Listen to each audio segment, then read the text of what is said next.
आज हमारे साथ अमिता जी परमार हैं जो कि उत्तरकाशी से हैं और भाजपा के वहाँ प्रमुख हैं। आप इनसे बात करिएगा। सभी को सर्वप्रथम मेरा नमस्कार। मैं जिला उत्तरकाशी से हूँ, महिला मोर्चा जिला महामंत्री जिला उत्तरकाशी। और हमें यहाँ पे प्रवास के लिए भेजा गया है। जो यहाँ के हमारे प्रत्याशी हैं उदयपुर ज़िले के मावली विधानसभा से कृष्ण गोपाल पालीवाल जी, इनके चुनाव प्रचार के लिए हमें यहाँ पे संगठन के निर्देशानुसार यहाँ पे भेजा गया है।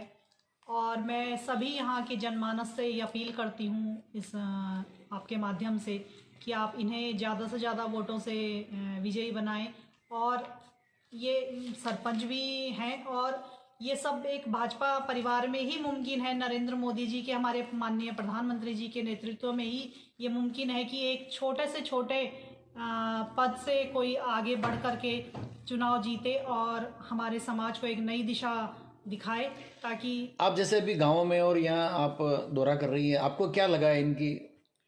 हमने अभी जहाँ भी डोर टू डोर अभी संपर्क में हम लोग गए हैं सभी जगह, तो जो इनके बारे में हमने लोगों से बात करी तो इनकी सभी ने बहुत अच्छे पॉजिटिव तरीके से इनके बारे में बताया। इनकी साफ छवि के बारे में बताया कि हाँ, हम लोग इनके साथ हैं पूरी तन मन धन से और हम भाजपा सरकार के साथ हैं ताकि भ्रष्टाचार कम हो। जिस तरह से यहाँ देखा गया है अभी तक कि काफ़ी भ्रष्टाचार है, काफ़ी चीज़ें ऐसी हैं जो कि बहुत ज़्यादा नेगेटिविटी फैलाती हैं।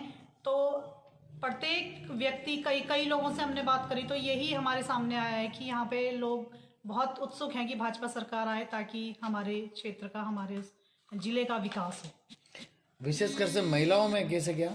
महिलाओं ने भी बहुत बढ़ चढ़ के इस बारे में हमने बात करी है। तो महिलाओं का भी बहुत रुझान है भाजपा की तरफ, क्योंकि जब जैसा देखा जा रहा है यहाँ पे बलात्कार है या कई चीज़ें ऐसी हैं जो कि महिलाओं के पक्ष में नहीं है।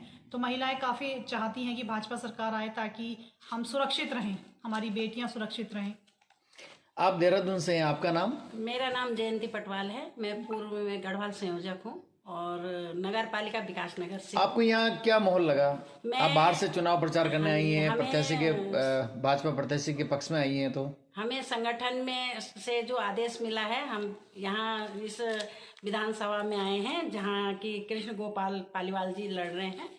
तो मैं जब महिलाओं के पास गई हूँ तो उनका एक ही जवाब था कि दीदी, हमें तो मोदी जी ने सबसे पहले तो धुएं से बचाया, गैस हमें दी, हमें मकान दिए, हमें शौचालय दिए। तो हम ऐसी सरकार को नहीं चुनेंगे तो फिर किस सरकार को चुनेंगे जहां महिलाओं का बलात्कार होता है या जहां महिलाओं का शोषण होता है।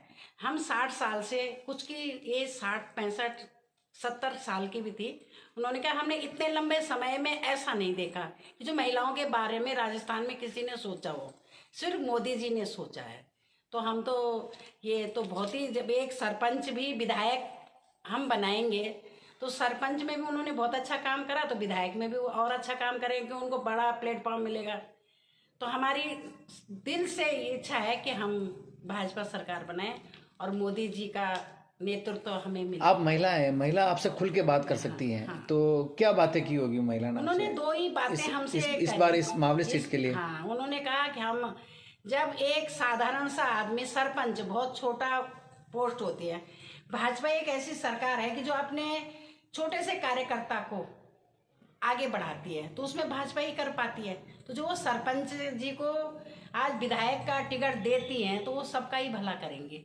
और विधायक जी बहुत सोशल इंसान हैं, बहुत अच्छे मिलनसार हैं। वो महिलाओं के बारे में विचार करते हैं, सोचते हैं, तो हम उनको जिताएंगे। ऋतु जी, आप लगातार भाजपा प्रत्याशी के पक्ष में दौरे कर रही हैं, महिलाओं से मिल रही हैं, मतदाताओं से मिल रही है, आपका क्या कहना है इस मावली सीट के बारे में? हम 100% इस मावली विधानसभा में बीजेपी का परचम फहराएंगे। जो हम गांवों में जा रहे हैं, वहाँ का जो रुझान देख रहे हैं ना, उनको देख के हमें उत्सुकता आ रही है कि हम बीजेपी को क्यों नहीं लाएं। जो हमारी नवयुवा जो पीढ़ी है, बहुओं को हम पूछते हैं मोदी जी, बच्चों को पूछते हैं कमल का फूल। उनको ये जातिवाद, परिवारवाद आप खुद भी देखते हैं। जो युवा के शायद 15,000 वोट के आसपास इस बार मावली विधानसभा में है, तो उसमें 13,000 वोट हमारे बीजेपी के पक्ष में जाएंगे और हमारे जो प्रत्याशी जो खड़े हुए हैं उनके ऊपर कहीं कोई एक भी लांछन नहीं है। सबसे बड़ी बात, उनको देख के हमारे जैसे पदाधिकारी बहनें भी हम और कह रही है कि जैसे उनको आगे बढ़ाया, कल को पार्टी हमें भी आगे बढ़ाएगी। पार्टी सबको देख रही है, तो जो भी हम छोटे मोटे जो पदाधिकारी है सब में उत्साह हो गया कि जो हमारे सांसद सीपी भाई साहब जी हैं, एक सरपंच को टिकट दे सकते हैं तो किसी भी छोटे पदाधिकारी को बड़े पद आप दे किसी भी गांव में जाती हैं, बहुत सारी महिला इकट्ठी हो जाती हैं, तो जनरली उनकी जो तकलीफ है या उनको जो सरकार से चाहिए, जो विधायक बनने वाले हैं या जो भी विधायक बनेंगे उनसे जो सुविधा चाहिए वो आपको तो बताती हैं। तो क्या उनकी डिमांड है महिलाओं की कि अगर इस बार वापस भारतीय जनता पार्टी की सरकार बनी तो क्या उनको? जी भाई, ये आपने बहुत अच्छा क्वेश्चन किया। भले वे खेत की पाल पे वे या रसोई में वे, हम ठेठ रसोई तक पहुंच जाते हैं, वहाँ की खट्टी छाछ राबड़ी भी पी के आते हैं और बात करके आते हैं। एक तो जो दीदी ने बोला सबसे अच्छी बात, उज्ज्वला गैस योजना, एक उनको मकान मिले, इज्जत घर मिला, शौचालय, ये महिलाओं को कहीं कहीं दिल से लगता है कि हाँ मोदी जी जो कर रहे हैं वो कोई नहीं कर सकता है, कमल का फूल जो कर रहा है वो कोई नहीं कर सकता है। इस बार अशोक गहलोत ने जो ये जो योजना निकाली थी ये राशन वाली, इस संबंध में उनका क्या कहना, उनका क्या व्यू? जैसे कि तेल फ्री था, बहुत सारी चीजें फ्री थी। जी, वे यूं औरता कह रही है कि कतरो भी दे देगा, कमाई तो मैं क्या आदमी हूँ कि कमाऊँ चलेगा नहीं, ये सब महिलाएं समझती है। एक जो उन्होंने शायद मिर्ची दी थी, तो शायद मिर्ची का कलर बहुत डार्क था, कुछ ऐसा अजीब सा था, तो वो खुद बोल रहे कि हमने जाके रोड़ी में फेंकी है ना। जैसे उन्होंने मोबाइल का सोचा, पर ये दिमाग नहीं लगाया कि जो हमारी बुजुर्ग औरतें हैं या जैसे उनको जो मोबाइल दिया, क्या वो मोबाइल उनके लिए सक्सेस है? इससे अच्छा अगर सिलाई मशीन देते हैं ना शायद, पर इतनी बुद्धि है नहीं, है ना। और बच्चियों को जो दिया है तो बच्चियों की माएँ भी चिल्ला रही है। बुद्धि अशोक गहलोत, उन्हीं का नाम लिया है आपने और मैं उन्हीं के लिए बोल रही हूँ। नहीं, उनमें तो जो भाई उनके लिए कहा जा रहा है कि उन्होंने लाइट फ्री दी है, 100 यूनिट फ्री दिए हैं राजस्थान में। आप खुद पत्रकार है, माने तो कोई लाइट फ्री नहीं मिली। लीला जी आपको मिली क्या? नहीं मिले हमें तो। बताइए कहाँ फ्री मिली है? और लाइटें नहीं मिली। कल दीदी खुद बोल रहे हैं कि लाइटें अशोक कितनी गहलोत कटौती हो रही सरकार है। ने इतनी चीजें फ्री की है, बहुत सारी पशु योजना है, बीमा योजना है, बहुत सारी चीजें इन्होंने फ्री की है और आप कह रहे हो कुछ नहीं किया है। आपको मैं एक बात कहना चाहती हूँ, फ्री वाली चीज हाथी के दांत हैं, दिखाने के अलग, खाने के अलग। अगर फ्री वाला कुछ होता तो जब भी बैठा था ना सीट पे तभी देना चालू कर देता। 4.5 साल तक तो पायलट मेरी कुर्सी पे नहीं आ जाए, पायलट मेरी कुर्सी पे नहीं आ जाए, उसका रोना रोता रहा। अब लगा कि ये तो हेज हो ही जा रही है, पायलट क्या बीजेपी वाले इस कुर्सी को ले जाएंगे। अब इसने ये फ्री का कुछ दान चालू किया है तो पब्लिक तो समझती है ना, पब्लिक बहुत कुछ समझती है। फ्री किसी को नहीं चाहिए, उनको चाहिए अच्छी गवर्नमेंट, उनको काम दिख रहा है। हमको बोला जाता था राम मंदिर कब बनेगा, इस 22 जनवरी का हमारे यहाँ पे है। बोलते थे कश्मीर, हंसते थे, कश्मीर हो गया ना। अब हमारे यहाँ के जो आम कार्यकर्ता को जो मिला है वो खुद बोल रहे हैं, कृष्ण गोपाल जी पालीवाल भाई साहब कि बागोलिया बांध का मैं करके ही रहूंगा। कारण नाथद्वारा वाले सिप्पी जोशी ने टांग अड़ाई है इसके अंदर, नहीं तो आज एमएलए धर्म नारायण जी भी ये काम कर चुके होते।